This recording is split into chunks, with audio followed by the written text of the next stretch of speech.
Olha aí, salve, salve, cervejeiros! Mais uma noite de live na Revista da Cerveja. Vamos esperar o pessoal entrar. Hoje um pouquinho mais cedo, né? Começando um pouquinho mais cedo que normal hoje. Vamos lá, pessoal. O Mundial da BR já entrou aqui. Vamos chamar então nosso amigo Gabriel para esse. Vamos ver aí se aparece na telinha. Chegando, pessoal. Aguardando o Mundial da BR. Isso aí. E aí? Olha aí, tudo Beleza, certo? Fabrício? Bem, e você? Beleza, joia. Tranquilo. Isso aí. Vamos lá, vamos bater um papo hoje então sobre coisa boa, né? Festival, Vamos. festa, Vamos falar de bebida, cerveja. festival, vamos contar essa história um pouquinho, vamos falar dessa nossa história também, né? Que vocês estão com a gente desde o primeiro ano. Vocês também têm muita história do Mundial para contar, né? Muita entrevista, muita gente aí que já passou pela revista da cerveja.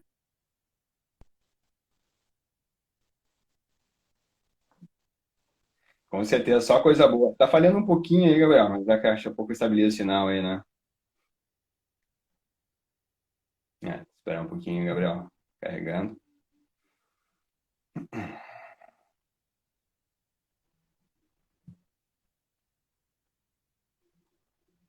Tá falhando um pouquinho, Gabriel. Você me ouve agora? Voltou aqui?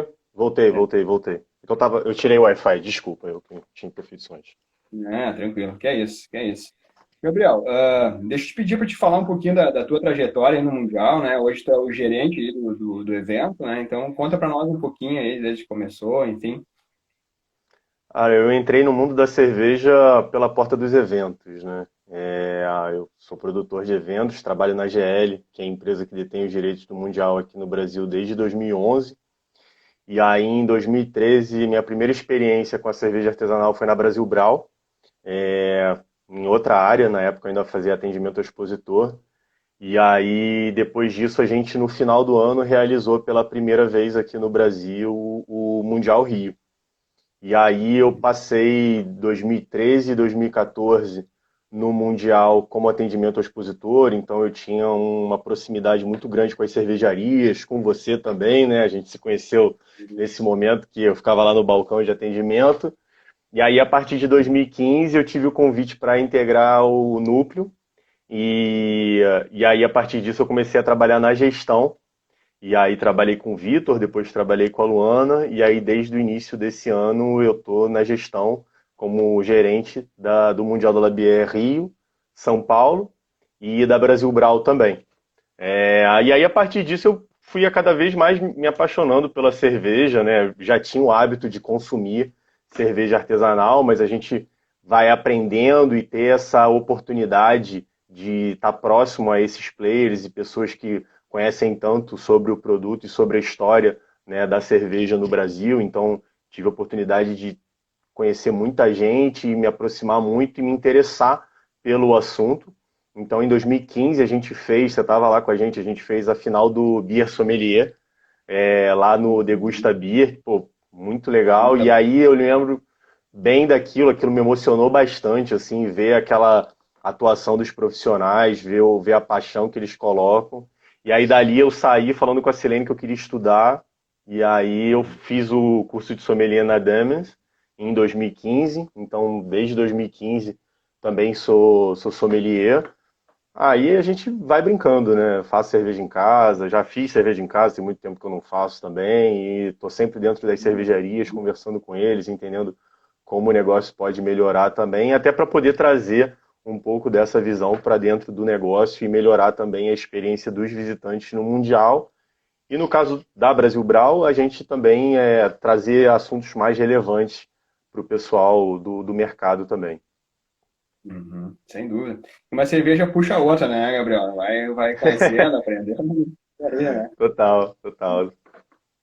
Vamos abrir uma cerveja, Gabriel? O que que tem, o que que tu vai trazer para nós Eu hoje, hein?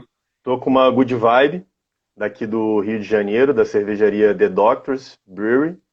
Essa é uma Session IPA, super Uhum. redonda, um drinkability muito alto.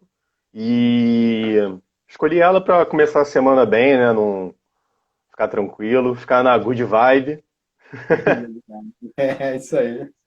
E ano passado foi a primeira participação deles no Mundial. Eles ganharam uma medalha com uma Catarina Sauer, que foi feita em colaboração com a Escola Mirante.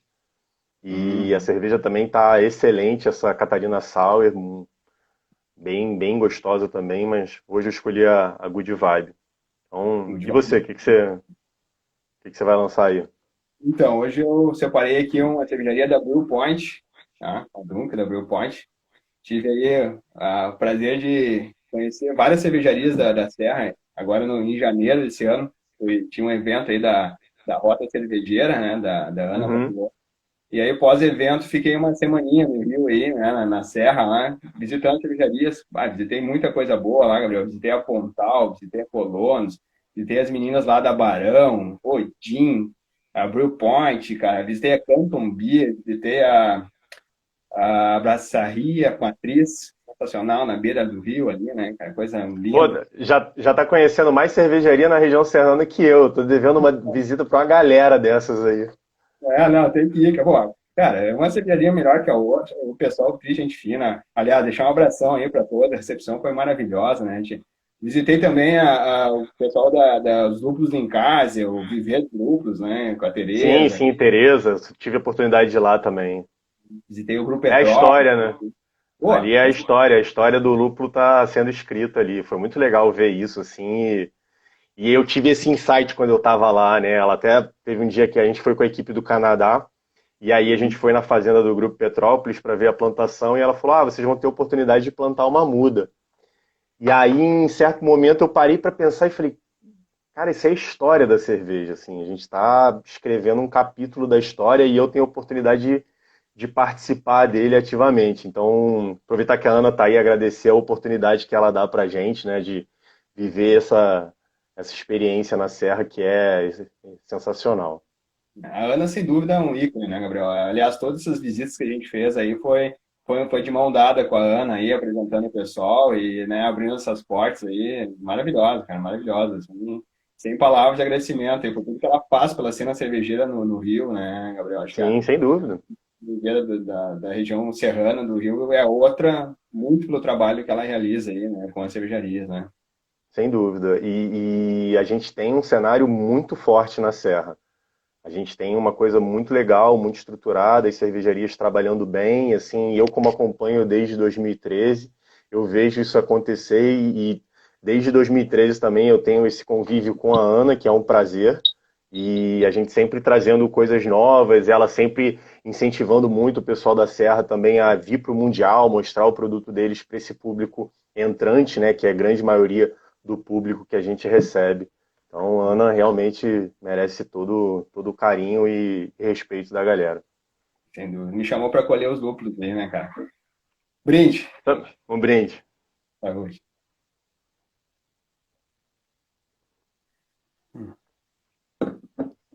Maravilha. Gabriel, queria que contasse um pouquinho para nós o histórico do Mundial, assim, né? Contar como tudo começou lá em 2013, né? Falar um pouquinho do como surgiu essa ideia, né? Fazer um link aí com França e Canadá, como é que isso se deu, assim, Gabriel? Para depois nós chegar lá nos dias de hoje aí, né? O que vai acontecer, as novidades, enfim, né? Vamos contar um pouquinho dessa história antes. Cara, a gente, bom, vou voltar um pouco antes de 2013, né? Eu vou falar do Mundial. O Mundial é um festival canadense, né? Ele existe desde 1994. Ele foi idealizado pela Janine e por outros amigos também à época. A Janine é a única pessoa que se mantém dessa formação original. E ele se tornou referência no mundo, até porque é um festival que já acontece desde 94. Então, assim, não se falava tanto de cerveja. Ela teve a iniciativa de levar o festival para a França. Ele acontecia até 2015 ou 2016 em Mulhouse, que é próximo à Suíça. Então ali eles conseguiam pegar um público da Suíça, da Alemanha, da França também e levar muito essa cultura também crescer. E aí, em 2013, a gente teve a oportunidade de conhecer a Janine e propor para ela a vinda do festival para o Brasil por intermédio da Silene. A Silene trabalhava com a gente na Brasil Brau, com o Cobra 100, E aí ela já conhecia a GL, já sabia da nossa expertise, da nossa capacidade de produzir grandes eventos. E a Janine já tinha um interesse também de trazer o evento para o Brasil. Então, ela fez essa ponte entre a gente. E aí, nas conversas, né, a Janine falou, olha, legal, a gente vai fazer no Brasil, mas eu gostaria que fosse no Rio de Janeiro. E aí a gente fez a primeira edição em 2013. A cena cervejeira no Brasil, principalmente aqui no Sudeste, né? Vocês aí do Sul já vivem essa cultura há mais tempo que a gente, assim, historicamente, né? Mas assim, aqui ainda era muito inicial. Então, a gente viveu um ano de 2013 onde a gente era taxado de louco, assim, né? Tipo, cara, vamos fazer um festival de cerveja, vocês fazem a Bienal do Livro, vocês fazem outros eventos, vocês vão fazer um festival de cerveja. Mas a gente já vinha acompanhando todo esse movimento e sabia do potencial que isso poderia ter aqui no Rio. Talvez a gente não acreditasse que ia dar tão certo, né? Que o festival ia se tornar esse ícone, entrar no calendário das cidades do Brasil. Então, em 2013, a gente fez o evento no Terreirão do Samba. Você se lembra bem desse evento, né? O evento foi em novembro, quase verão já. A gente teve uma mudança de local a 7 dias do evento, então a gente teve que seguir com o planejamento. Recebemos cerca de 20 mil visitantes, a gente tinha 47 expositores na época. Desses 47 expositores, 5, 7 eram do Rio de Janeiro. A gente nem tinha cervejaria suficiente para ter 10 expositores aqui. E aí a gente foi evoluindo, né? O Mundial foi evoluindo junto com a cena cervejeira, né, no Brasil. Em 2014 a gente seguiu no Terreirão do Samba, já montamos uma tenda um pouco maior, já entregamos um conforto a mais para os expositores e visitantes, que foi o ar-condicionado. Acho que deve ter sido o ponto mais querido por vocês aí do evento em 2014 do Sul, que aquela tenda era um calor. E aí a gente já teve um salto na visitação, a gente já teve um aumento também no número de expositores, até a demanda por aumentar a tenda veio por isso também. O evento já, né, ele já foi um sucesso em 2013, mesmo na primeira edição, assim, o Carioca comprou muito a ideia, o conceito do evento. Então a gente teve todos os dias bem cheios, assim, foi um movimento bem legal, as pessoas trocando muita ideia. O movimento começou a ganhar mais corpo aqui também, com outras ações fora mundial, com o Boto ensinando cada vez mais o pessoal a fazer cerveja, as pessoas aderiram mais, abriram mais bares, né? Em 2014 a gente já vem com mais cervejarias do Rio de Janeiro, dentre elas eu posso citar a Three Monkeys, a gente pode citar a Ocos Pocos, a Jeffrey, a Três Cariocas, cervejarias que, né, cresceram também nesse cenário e se consolidaram aí também, né? E surgiram dentro do Mundial em 2014. Em 2015 a gente teve a nossa mudança, né? A gente mudou de casa, onde a gente está até hoje, que a gente foi para o Pierre Mauá, com 2 armazéns, e ali a gente começou a ver que o Mundial poderia se tornar um dos maiores ou o maior evento cervejeiro do Brasil, né? Naquele ano a gente ultrapassou todos os outros eventos em número de público, em número de cervejarias. Então a gente teve 113 cervejarias, a gente teve mais de 38, se eu não me engano, mil visitantes e mais de 800 rótulos. Então ali a gente começou a ter, né, ciência ali de onde a gente estava e do quão grande esse festival poderia vir a se tornar, porque ele ainda tinha coisas para melhorar. E aí a gente foi para 2016, que foi um dos grandes anos, que foi o primeiro ano que a gente teve 3 armazéns e a gente teve 48 mil visitantes. Me lembro que nesse ano todos os dias esgotaram o ingresso. A gente historicamente, a gente sempre esgota os ingressos para sábado, né? Assim, com antecedência. Mas nesse festival a gente já tinha esgotado o sábado, o domingo, o feriado, e aí os outros dias que não tinham se esgotado foram esgotando, assim, quarta-feira abriu e esgotou. E aí a gente teve 160 expositores, e aí a gente atingiu o nosso número de... Não, 160 não, 115 mais ou menos. E aí a gente já teve mais de 1000 rótulos também, né? 2016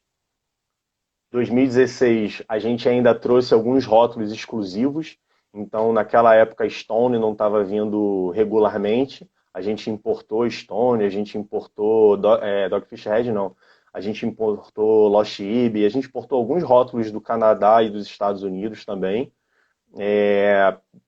Tivemos algumas mudanças assim em relação à expansão do evento dentro do Pier Mauá.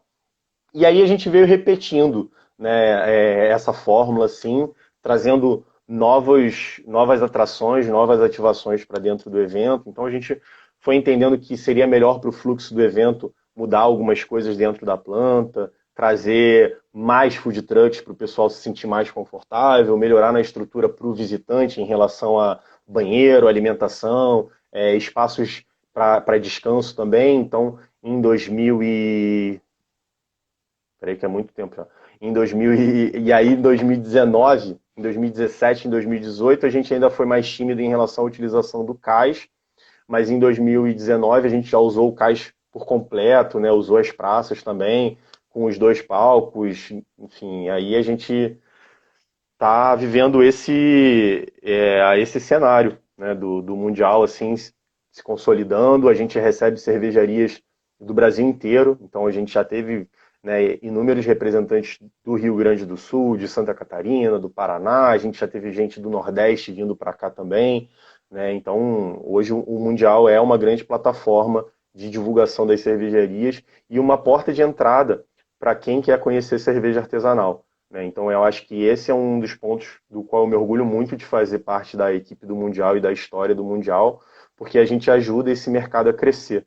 E a gente sabe que o que é necessário é ganhar uma fatia maior, né? A gente tem um mercado muito legal, um conceito muito importante, assim, que é essa expansão do mercado, e a gente tem ótimos profissionais, né, em várias áreas, né? A gente tem vários profissionais bons em planejamento, a gente tem vários profissionais bons na sommelieria, a gente tem vários mestres cervejeiros assim fora de série, né? Então a gente tem uma capacidade muito grande e a gente tem um país muito rico, né? Então a gente tem aí a Catarina Sauer, que escreve a história, né, nos estilos, a gente tem a utilização de madeiras, que é reverenciada por pessoas no mundo inteiro, né? A gente tem essa tradição já de usar madeiras, talvez da cachaça, de outras bebidas, e tudo isso só agrega mais a esse conceito de cerveja artesanal brasileira. Sem dúvida. Essas palavras são tão verdadeiras, Gabriel, que eu acho que foi em 2016, eu cheguei no Mundial, acho que foi já eram 3 pavilhões, né, em 2016, falaste, né? E Foi. aí, bom, ela já foi aquele impacto, né? Aquela um número exorbitante de expositor. E me chamou a atenção de cara, assim, acho que no pavilhão 2, se eu não me engano, que não é exatamente o 2, é o 3 na ordem, né? O número 3. Isso. Tinha uma cena cervejeira carioca gigantesca, cara. Acho que tinha umas 30 cervejarias do Rio. Tu deve saber melhor que eu, mas, cara, era brutal. Eu digo, cara, o que é isso, cara? O ano passado, 15, tinha, sei lá, 5, 6 cervejarias do Rio, hoje tem 30, 40. O que fez esse boom, assim, né, de cervejarias, né, por razão do festival, por isso que tu tá falando, né, de o Sim. festival ter essa plataforma, ser essa vitrine para cervejarias, né, então a cena carioca naquele ano, nossa, tá aí uma das grandes importâncias e relevâncias de um festival desse porte dentro do Rio de Janeiro, né, do estado como um É, todo. sem dúvida, ele ajuda muito a fomentar, né, o mercado local, né? As cervejarias veem essa oportunidade, então elas têm a oportunidade de trocar com outras cervejarias que vêm também, que visitam o evento, né? Então tudo isso só engrandece os profissionais que a gente tem aqui. E esse movimento foi como eu falei, ele não aconteceu só dentro do Mundial, né? Então, se em 2013, cara, a gente tinha 5, 10 bares de cerveja artesanal, mas assim, forçando muito, eu acho que a gente não chegava a 10, não chegava a 10. Hoje a gente tem diversos, com cartas extensas, com diversas torneiras, recebem produtos de vários lugares do Brasil, assim, então é até difícil imaginar como seria a cena cervejeira do Rio de Janeiro se o Mundial não tivesse acontecido, porque as histórias se cruzam, assim, sabe? Eu sou suspeito para falar, mas as histórias se cruzam, assim, também. Sem E dúvida. aí, além disso também, a gente foi, né, nesses últimos anos, entendendo que o Mundial no Rio de Janeiro, ele tomou uma proporção que ele foi além da cerveja artesanal, né? Como a gente recebe 40, 48, 50 mil pessoas, a gente tem um número muito grande de entrantes no mercado, porque o evento se tornou uma referência, se tornou uma grande plataforma de entretenimento e o carioca gosta muito de entretenimento. Então as pessoas às vezes vão ao evento sem ter a cultura da cerveja artesanal, sem ter o costume de beber e de experimentar. Mas elas vão ao evento porque elas se sentem confortáveis em estar naquele lugar, aquele lugar entretém elas, elas têm, né, diversos amigos estão lá, então a gente tem música, a gente tem gastronomia. E aí a gente foi entendendo que o Mundial ele se tornou um grande evento de entretenimento. A gente já teve a felicidade de escutar que o Mundial é a Disneylândia da cerveja. E a gente já teve a felicidade também de escutar que o Mundial é o Rock in Rio da cerveja. Então a gente viu isso com muita alegria e pensou, então se a gente recebe pessoas que estão indo além da cerveja, a gente precisa pensar nessas pessoas. E aí a gente pegou a cerveja para ser anfitriã de outros movimentos artesanais. E aí foi o Mundial Craft Village, que a gente iniciou em São Paulo ano passado e trouxe para o Rio. E o Mundial Craft Village ele é uma área onde a gente tem diversos expositores que apresentam outros produtos de origem artesanal. Então, a cerveja ela é o fio condutor para todo esse movimento artesanal que é muito rico. De novo, falando do nosso país, né? A gente tem café, a gente tem queijos, a gente tem embutidos, a gente hoje tem uma onda de destilados, né? Muito legais assim também que estão acontecendo. Então, tudo isso a gente trouxe para dentro do evento. E isso a gente trouxe num objetivo de mostrar ao público que existem todos esses produtos artesanais e também de entreter o público. Então, hoje, quem vai ao Mundial, ele encontra diversos produtos, né? E às vezes as pessoas iam acompanhando, né? E, não, vamos acompanhar aqui a galera que vai por causa da cerveja e às vezes não sentia muito à vontade, né? Muito confortável em se colocar na posição de experimentar novas cervejas, mas hoje a gente tem gin, a gente tem outras bebidas. Ano passado teve um stand que vendeu 3 mil doses de gin tônico. Sim, então é um movimento muito legal. E a gente também foi melhorando em relação aos shows, né? A gente botou 2 palcos. Esses 2 palcos eles ficam se revezando entre estilos. Então a gente traz uma musicalidade eclética para o evento também. A gente traz esse ambiente também de entretenimento e para toda a família. Né? Você que está com a gente todo ano vê, cara, número de pessoas que vão com os filhos, que vai a família toda. A gente tem um grupo que é muito legal disso também, que eles se conheceram no Mundial, e aí agora eles marcam todo ano de irem ao Mundial juntos.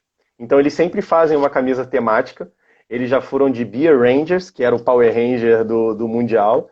Ano passado, acho que eles foram de Casa de Papel, que acho que era a Casa de BR. Todo ano eles fazem isso. Olha que loucura, assim, que coisa legal, sabe? A experiência é tão importante para eles que eles querem fazer com que essa experiência seja marcante a cada ano para eles e acaba sendo marcante para o pessoal que vê também, que de repente você vê um grupo de 15 pessoas andando vestidas de Power Ranger no evento, você olha e fala, cara, que isso? Então são muitas histórias, né, que a gente tem dentro do Mundial. Dúvida. É o que a cerveja faz, né, Gabriel? A cerveja é esse elo aí, né, de amizade, né, de coisas boas, né, de alegria, né? Eu tenho amigos, Gabriel, que é de evento, cara, que a gente só se encontra em eventos, né? Se encontra no Blumenau, se encontra na Brasil Brown, no Mundial ABR, e assim vai, né? Que é impressionante como o Eu evento... conheço eu tenho um amigo no Sul que ele trabalha numa revista, o Fabrício. É, Eu só encontro ele em evento. isso aí. Desde 2013. 2013, né, Gabriel? Baita história. Tia, falando, tu puxaste um pouco a questão de São Paulo, né? Então, vamos trazer um pouquinho aí, porque São Paulo foi, né, teve esse adiamento aí, né, Gabriel? Me conta para nós um pouco o que motivou isso, óbvio, né? Todo mundo sabe, mas, enfim, sob o ponto de vista de quem faz o evento, né, Gabriel? Que deve ter sido uma decisão nada fácil, né? Assim, a gente está iniciando o projeto mundial em São Paulo, né? A gente iria para a terceira edição em 2020. A nossa primeira edição a gente fez no São Paulo Expo, onde acontece a Brasil Brau também, um centro de convenções que a GL administra na rodovia Imigrantes.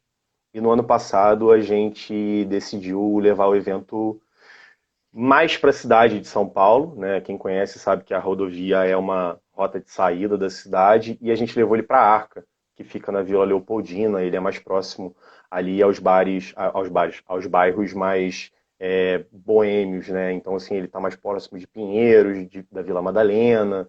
Então, a gente levou o evento para a Arca, porque a gente acredita muito, né, na Praça São Paulo. A gente acredita que o evento tem a capacidade de se expandir, assim como aconteceu no Rio de Janeiro, em São Paulo.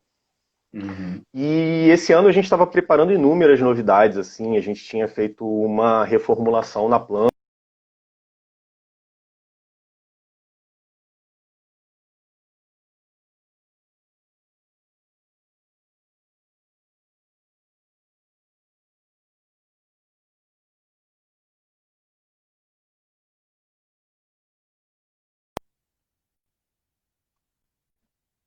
mas trazendo uma... Cortou?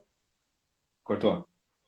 Então, estava falando que a gente levou o evento para a Arca, e a gente estava reformulando, né, fazendo um novo desenho de planta para entregar mais, né, porque a gente acredita muito no produto em São Paulo, na expansão desse produto, que ele possa atingir números tão grandiosos quanto o do Rio de Janeiro, mas a gente entende que São Paulo é uma outra cidade.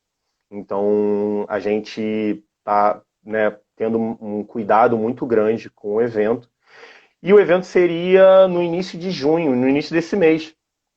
E a gente, né, já estava acompanhando, assim, a gente já vem acompanhando a pandemia desde o final do ano passado. A GL tem negócios na China, então, e ela é francesa, então, né, a pandemia vem fazendo o caminho que a gente tem convívio também pelos negócios da empresa. Então a gente já sabia que isso ia acontecer aqui, mas a gente não sabia que talvez fosse ser, né, tão grandioso.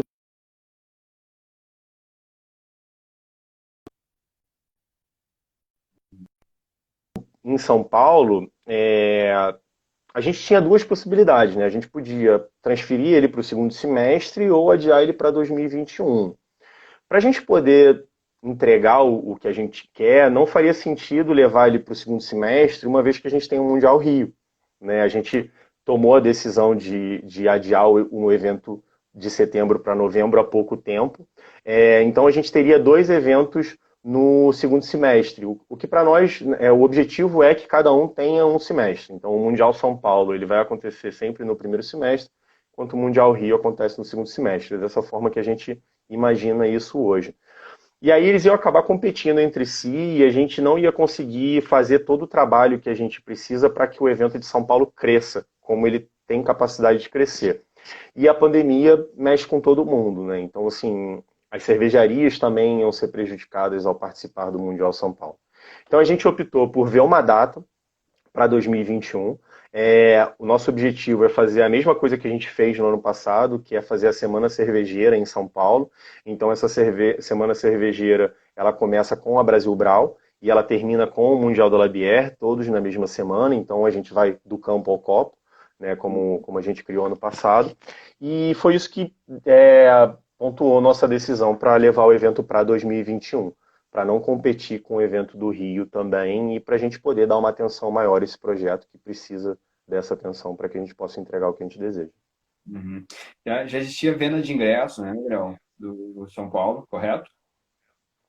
A gente tinha feito uma pré-venda Uhum. para uma base específica que tinha ido ano passado, mas assim que a gente começou a ver essas possibilidades, a gente suspendeu a venda e já primeiro adiou, né, para a gente estudar o que a gente ia fazer em relação a 2020 ou 2021 e rapidamente a gente já decidiu que seria 2021 assim que a gente tinha a data. Uhum. Quem comprou está marcado para 21. A gente deu opções. A pessoa podia ter o reembolso, a gente podia transferir esse ingresso para o evento do Rio, ou ela poderia Uhum. manter para 2021. Uhum. Tranquilo. E aí, olhando agora, voltando para o Rio e Gabriel, também teve, né, um adiamento de setembro para novembro, né?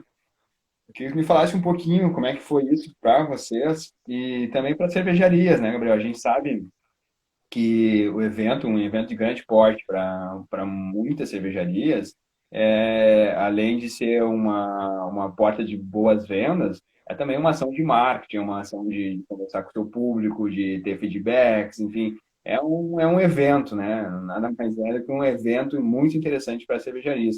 Como isso foi sentido pelas cervejarias, principalmente aí do Rio também, né, Gabriel? Primeiro ponto que você tocou que foi a questão da participação no evento, né? Evento é ferramenta de marketing, né? Então, o principal objetivo, né, das cervejarias, né, de qualquer cliente que participa de um evento com a gente, é expor a sua marca, gerar interesse das pessoas pela sua marca e gerar negócios, né?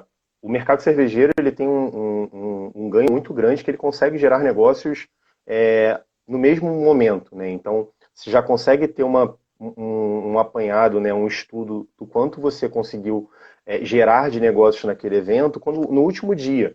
Mas você ainda vai continuar gerando negócios, né? Então, as cervejarias, às vezes, elas olham muito para o que aconteceu dentro do evento, mas elas se esquecem de tudo que elas ganham depois do evento, depois da sua apresentação. Às vezes eles ganham uma medalha ou são abertos inúmeros PDVs por causa da participação no evento, porque ela pegou o cartão de uma pessoa que, né, deixou com ela. Então, eu vejo que o evento ele é uma ferramenta de marketing, né, onde as cervejarias, claro, têm a possibilidade de fazer receita durante. Sobre a questão do adiamento do Mundial, para as cervejarias, é muito difícil, né? Questão de venda, né? 85% da receita das cervejarias vem dos PDVs de bares e restaurantes, né? A gente não tem uma cultura de consumo em casa tão grande, né? Ela está sendo forçada ou adiantada esse processo. A questão do consumo em casa que seja por delivery, ou que você compre em clubes, ou que você compre pela internet. Então, muitas cervejarias não estavam preparadas para esse momento, né? Além, assim, quando a gente tem um crescimento muito grande, né? Tudo que a gente falou que o Mundial trouxe, o número de bares aumentando, o número de cervejarias aumentando, esse era o canal mais comum para elas venderem, os bares, né? Então, assim, muitas cervejarias tiveram que se adaptar a esse novo momento, criar ferramentas, né, de venda direta ao público. E, e além disso também tem a questão de produção, né? Planejamento, produção de rótulos que vão ser levados, planejamento financeiro, sem dúvida. Então, assim, as cervejarias elas têm as suas questões também a serem debatidas para a participação no Mundial, mas a grande questão do adiamento para novembro foi a gente poder ter mais tempo, né? Hoje a gente, se o evento fosse em setembro, se aproximando do início das vendas, acho que cortou. Se a gente estivesse mantendo o evento em setembro, a gente já estaria se aproximando do início da venda dos ingressos. E hoje a gente não tem uma definição de protocolo para que a gente possa falar, olha, não, está tudo certo, o Mundial vai seguir todos os protocolos, porque eles não existem ainda, né? Os protocolos estão saindo pouco a pouco para eventos de negócios, eventos de público, ainda está muito incerto. Então a gente precisa analisar tudo isso para que a gente possa atender da melhor forma, para que a gente possa se adaptar. Então a gente precisa de tempo para se adaptar. Então nesse momento a gente decidiu levar o evento para novembro, a gente conversou com o Pierre Mauá, a gente tem essa possibilidade de levar o evento para novembro. Então a gente viu essa data, fez todos os estudos, conversou, né, com os nossos clientes, eles falaram, cara, não dá para pensar em setembro agora. Não parece, né? Mas assim, a gente já está há 100 dias e setembro é ali do lado. Né? Setembro é daqui a 90 dias. A gente já está mais tempo em isolamento do que do tempo para chegar em setembro. Então a gente levou o evento para novembro para entender. A gente não tem o mínimo desejo de cancelar o evento em 2020. A gente sabe que ele é um evento importante para as cervejarias, ele é um evento importante para o público, mas a gente precisa estar muito atento a todos os protocolos para que a gente pense no que é mais importante, que é a segurança de todo mundo. A gente precisa pensar na segurança do público, das cervejarias, dos jurados, da nossa equipe, de todo mundo que trabalha lá. A gente precisa ter isso, né? Esse é o mais importante. Então essa decisão de adiar para novembro é para a gente poder ganhar mais tempo e ir estudando tudo para que a gente possa se adaptar. Uhum. Como é que está sendo essa conversa aí, Gabriel, em termos de protocolos, né? Falaste que para eventos de negócios, né? Falei, feiras, existe esse protocolo. Em termos de festival, não tem nem perspectiva aí de horizonte, ou já tem alguma coisa sinalizada? Vocês estão trabalhando junto com a prefeitura em relação a isso? Como é que tá? Não, a gente hoje não tem nada definido. Eu particularmente tenho conversado com outras pessoas, outros organizadores de evento, tanto do segmento cervejeiro quanto de outros segmentos. Já conversei com o pessoal do IPADEI também, conversando com o Maurício do Slow e de outros eventos também, né? Outros eventos também cervejeiros que acontecem no Rio. Mas a grande questão é assim, a gente não tem um discurso unificado, né? Por exemplo, o governo federal diz uma coisa, o governo estadual diz outra e o governo municipal diz outra. Então, assim, a gente precisa ter uma unidade, né, nos protocolos para que a gente possa seguir eles de maneira correta também. E em relação aos eventos de negócio, aí eu já posso te adiantar que a gente trabalha junto com a UBRAF, né, a GL trabalha junto com a UBRAF para auxiliar na definição desses protocolos, né? Então, em alguns lugares, em agosto, setembro, a gente já vai ter a retomada dos eventos de negócios, como é a Brasil Brau, feiras. Mas um evento de público como é o Mundial é uma outra realidade. Então a gente precisa entender muito bem como essas aplicações vão ser definidas, né, e vão ser passadas para a gente para que a gente possa estudar e seguir em frente. Certo. E em relação às cervejarias, Gabriel, participantes, assim, né? Como já tinham, né, contratos, enfim, como está se dando isso, até para entender um pouquinho também o lado da cervejaria, né, Gabriel? Como está sendo isso? Vocês estão em contato com eles e tal? Qual é a realidade hoje, das cervejarias e a expectativa deles em relação aí ao horizonte de novembro, Mundial da Guerra, né? No primeiro momento que a gente teve o isolamento, né, as cervejarias se mostraram muito preocupadas, né, com o investimento e com tudo mais. A gente comercialmente, a gente lançou o evento em dezembro ou janeiro, então a gente já tinha uma boa parte com o contrato assinado. Seguimos com muitos contratos assinados, Uhum. mas as cervejarias estão passando uma situação muito delicada, né? Então a gente está tendo que trabalhar é, reparcelamento, entendendo com elas de que forma a gente pode ajudá-las. E a mudança para novembro também foi uma coisa que a gente pensou que é uma forma de ajudá-las, né? Tanto no parcelamento, como assim para elas se organizarem, como a gente falou, em relação à produção e organizarem suas contas também. Uhum. Sem dúvida, sem dúvida. Gabriel, e lá fora, Gabriel, como é que está isso? A França e Canadá, como está sendo visto a pandemia e os eventos como um mundial também, né? Qual é o cenário que eles estão? Bom, em relação ao Mundial, tanto o evento do Canadá quanto da França, eles são anualmente eles acontecem no primeiro semestre, né, entre maio e junho. Os dois foram movidos para o segundo semestre. É, a grande diferença é que lá existe uma unidade na definição dos protocolos, então possivelmente eles já estão conseguindo, assim, eles já estão conseguindo planejar mais coisas, mas ao mesmo tempo ainda existe uma incerteza muito grande, né, em relação ao vírus e como tudo vai evoluir nesse segundo semestre, né? A gente está falando no último dia do primeiro semestre praticamente, então assim existe essa reprogramação, eles diferentes do Mundial São Paulo por serem uma edição anual, né? O Brasil é o único evento que tem duas edições do Mundial no mesmo ano. Mas, enfim, eles estão seguindo os protocolos e estão com o objetivo de evoluir, né? Assim como a gente. Então, hoje, assim, a definição de nossa parte, assim como deles, a gente vai fazer o evento. O que vai impedir a gente de fazer o evento são questões que não estão na nossa mão, né? Que a gente vai ter que se adaptar e entender se a gente vai seguir isso ou não. Uhum. Certo. Tem E um, além disso, aí desculpa te interromper, mas aí você perguntou do cenário, né?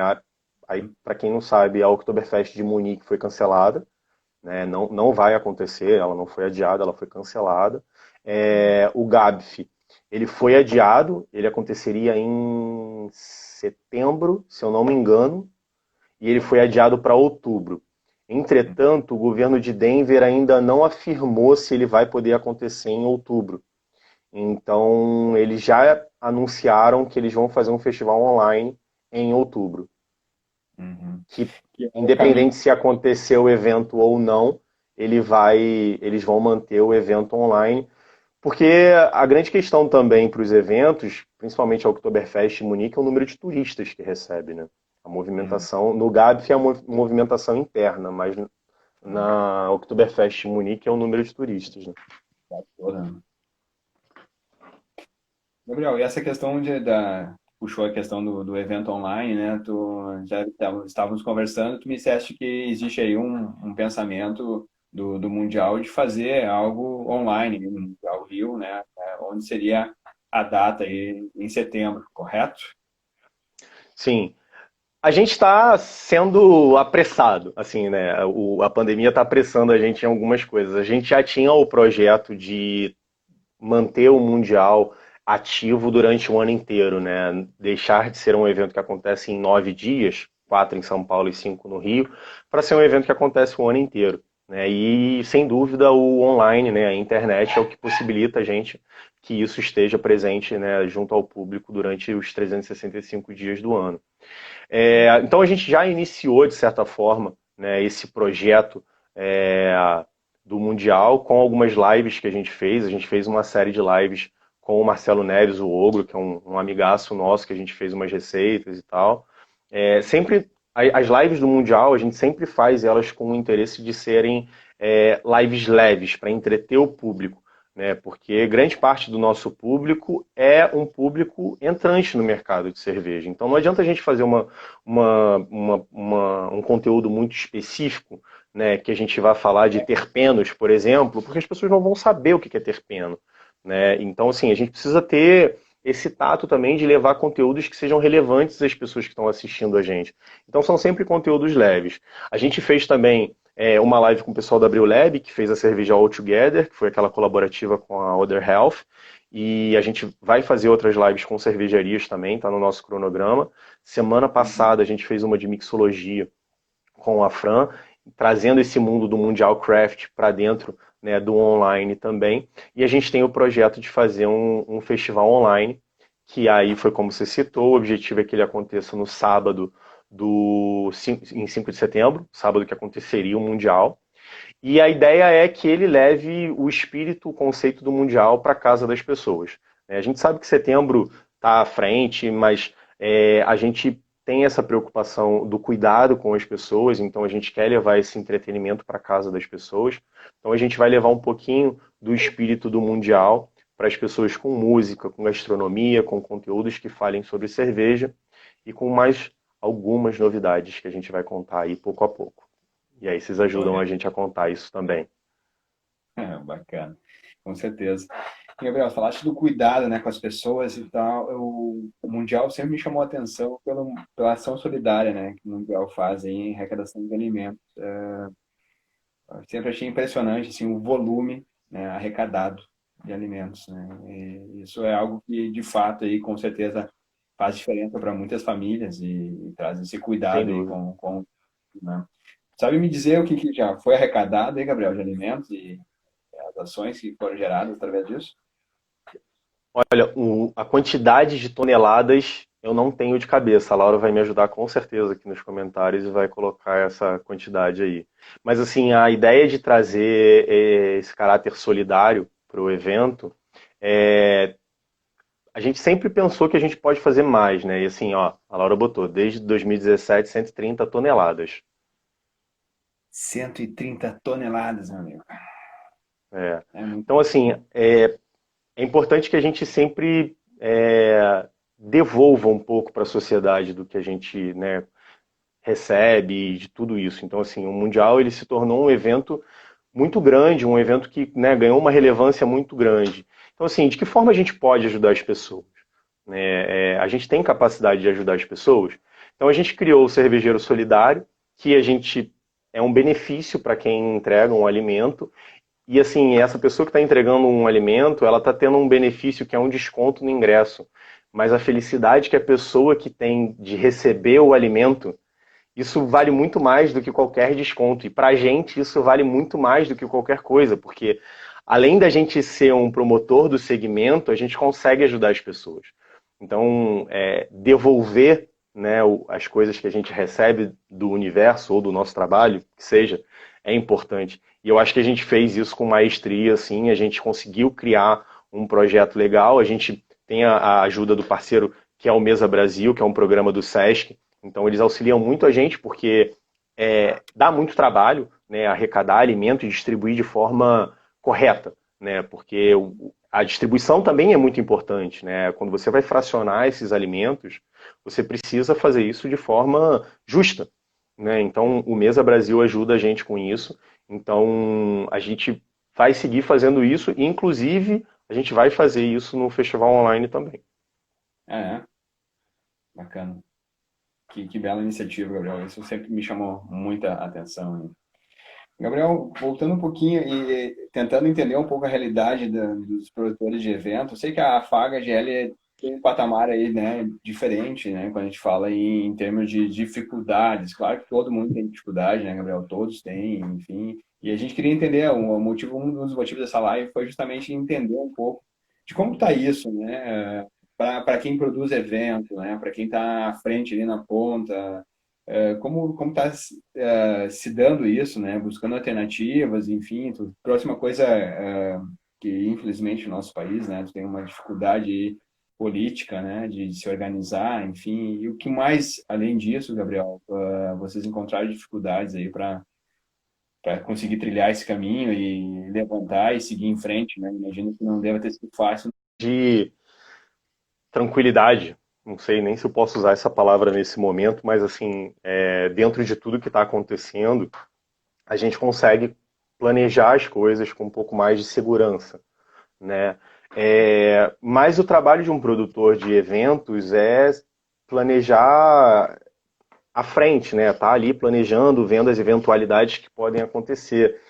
E esse momento está sendo muito difícil planejar, né? Então, assim, quando eu converso com os meus amigos produtores de evento, eles falam, cara, é muito complicado, porque a gente está semanalmente, assim, né? Eu converso com a minha equipe, eu converso com meus superiores e a gente tem uma novidade a cada semana. Isso quando não é a cada dia. Isso quando a gente não tem um assunto político atravessando o meio da crise de saúde e outros assuntos, assim. Então, para quem é produtor de evento, é um momento que, assim, se reinventar é, é uma palavra comum ao trabalho, assim, né? Então, assim, todo mundo está fazendo alguma coisa, está encontrando uma forma de ajudar os seus clientes, de auxiliar o seu público também, né? De se reinventar. Eu acho que a gente vive numa era, né? Que a internet ajuda muito a gente, tanto em diversos pontos, né? Desde o isolamento, que você fica em casa sozinho, mas você tem a companhia de todo mundo, né? Até a possibilidade de você levar o seu produto para o online e levar ele para outras pessoas, né? Com certeza a gente tem outras pessoas que não conheciam a gente, não me conheciam, não conheciam o Mundial, que tem a oportunidade de escutar também e ver tudo que a gente, né, planeja, faz e tudo que a gente entrega para o mercado também. Então, assim, trabalhar com evento é trabalhar com eventualidade, né? A palavra já traz isso, né? Mas, assim, eu acho que por essa eventualidade, ninguém botou no planejamento de 2020 uma eventualidade dessa. Com certeza não, né? Gabriel, em termos de impacto, bom, o impacto para um produtor pequeno, de pequeno porte, é 100%, né? Do olhar aí é absurdo, Ah, né? a gente teve. O setor de eventos, ele teve a sua receita reduzida a zero em 3 semanas, né? Em 2 semanas, talvez. A gente voltou de Blumenau, eu voltei dia 15, você deve ter voltado um pouco depois, né? Eu voltei Uhum. de Blumenau dia 15, dia 16, segunda-feira, eu já estava em isolamento. Então, assim, até alguém, a gente estava até conversando, acho que foi a Luana que falou, Blumenau vai ser o último evento cervejeiro do ano. Eu falei, gente, não faz isso não, pelo amor de Deus, cara, não pode ser isso não. Aí a gente falou, não, aí ela falou, não, então do semestre vai ser. Eu falei, não, do semestre, beleza, né? E, cara, a gente tá vivendo isso, assim, então, trabalhar com, entender, né, renegociar, chamar os parceiros para perto, né? Então eu acho que, assim, chamar os parceiros para perto é uma coisa comum aos produtores de evento, né? Esse momento ele está sendo muito assim de todo mundo está passando por isso, né? Tanto no CPF quanto no CNPJ. Então, eu acho que para quem é produtor de evento pequeno, buscar os parceiros é o mais importante, assim, né? E se reinventar, e fazer o máximo possível para se segurar e esperar passar, né? Uhum, sem dúvida. Viu no início o pessoal comentando muito, pedindo aí, né, sobre a data do mundial, enfim, o pessoal comentando, o público comentando.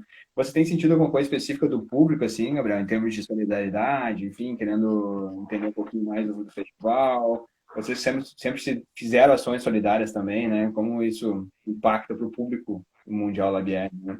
Assim, essa expectativa agora Desculpa, com... desculpa, Cortou? cortou o início. Você falou do pessoal que estava perguntando no início e aí depois cortou.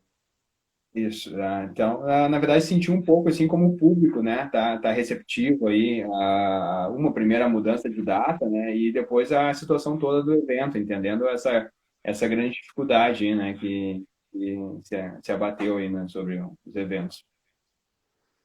Ah, eu acho que o público tem sido sensacional com a gente, assim, a gente vê que eles estão carentes, assim, né, todo mundo, né, nós somos público também, né, dentro do Mundial a gente trabalha, mas a gente é público, nem que seja meia hora no dia, a gente é público também, né, Para curtir um então, pouco, então, assim, né, uma meia horinha ali para curtir. é, rapidamente ali, né, mas Né? assim, eu acho que quando a gente anunciou, a gente tinha muitas perguntas em relação à data, se ia acontecer, se não ia acontecer, então eu acho que declarar aqui a nossa intenção de fazer e que foge um pouco da nossa alçada também, né? Vai além do nosso desejo de fazer, mas ele é claro, por isso que a gente mudou para 18 a 22. E aí a Laura acabou de colocar, né? Assim, a divulgação foi muito, muito bem recebida. A gente teve muitos elogios, uma galera dando força, falando que, pô, a gente precisa, que vai ser legal, a gente quer. Então, a gente vê esse carinho do público no Mundial, a gente vê esse carinho do público no Mundial ano a ano. Né? A gente vê isso quando a gente bota ingresso para vender, quando é TBT, né? Toda quinta-feira, se você for na página do Mundial e der uma olhada, a quantidade de pessoas que postam TBT do Mundial, assim, né? E é um evento muito sadio, né? É um clima muito legal. Né? A gente nunca teve problema dentro do evento. Você sabe disso, né? A gente, cara, a gente está há 8 anos fazendo evento no Rio, 3 anos fazendo evento em São Paulo. E assim, no Rio eu posso afirmar, assim, é difícil uma pessoa não voltar no Mundial. Né? Então, assim, os 15, 16 mil que foram no início, eles continuam indo até hoje. Né? E é isso, assim. Então, o público, ele é parte disso. Né? A gente sabe que o nosso triângulo é feito de cervejaria e público. Então, a gente dá... Os nossos clientes são, assim... A gente olha eles iguais, tanto as cervejarias como o público. Então, a gente faz o melhor para eles. Gabriel, estamos caminhando aí para os 5 minutos finais, 10 minutos finais. Queria entender de Uma ti, hora é cara. pouco, viu? Te falei, uma hora é Ah, pouco, passa rápido. fazendo uma, então, né? Quando tiver já com as novidades, enfim, com tudo já bem desenhado, tá em casa aí, vamos falar, até porque todo mundo quer saber, né, Gabriel? O pessoal quer entender aí. E a minha Então, pergunta também faz sentido, assim, né? O que você estava imaginando de novidades aí, né, Gabriel? Já tinha alguma coisa desenhada? Enfim, só para a gente entrar aí já falando, né? Pensando, já olhando para novembro, com a a expectativa de que gente, com a evolução, a gente no início do Mundial aqui no Rio, a gente apresentava conteúdo, né? Palestras, debates, e a gente foi vendo que não era bem isso, né? Não era bem o momento, e a gente tirou isso do evento do Rio. E a gente vai voltar com isso. Né? Então a gente está construindo, né, mais um conteúdo assim, sempre voltado para a ideia de apresentar às pessoas o mundo da cerveja artesanal, introduzir elas mais ainda. Então a nossa inovação, né, que vem sendo pensada é nesse sentido, de que forma trazer o conteúdo para o Mundial de uma forma leve, de uma forma descontraída e que seja um entretenimento para a pessoa. Não seja uma coisa que ela vai estar num festival, pô, música rolando, todo mundo, né, curtindo um monte, e ela vai falar, não, peraí que agora meia hora eu vou ficar ali. Não, beleza, você vai ficar meia hora ali, mas vai ser muito legal também, você vai curtir, vai ter interação, você vai aprender de uma forma divertida. Eu acho que essa é uma boa síntese. A gente quer que as pessoas aprendam sobre cerveja artesanal, que elas levem conhecimento para casa, que elas disseminem esse conhecimento, mas absorvendo ele de uma forma divertida. Sem dúvida.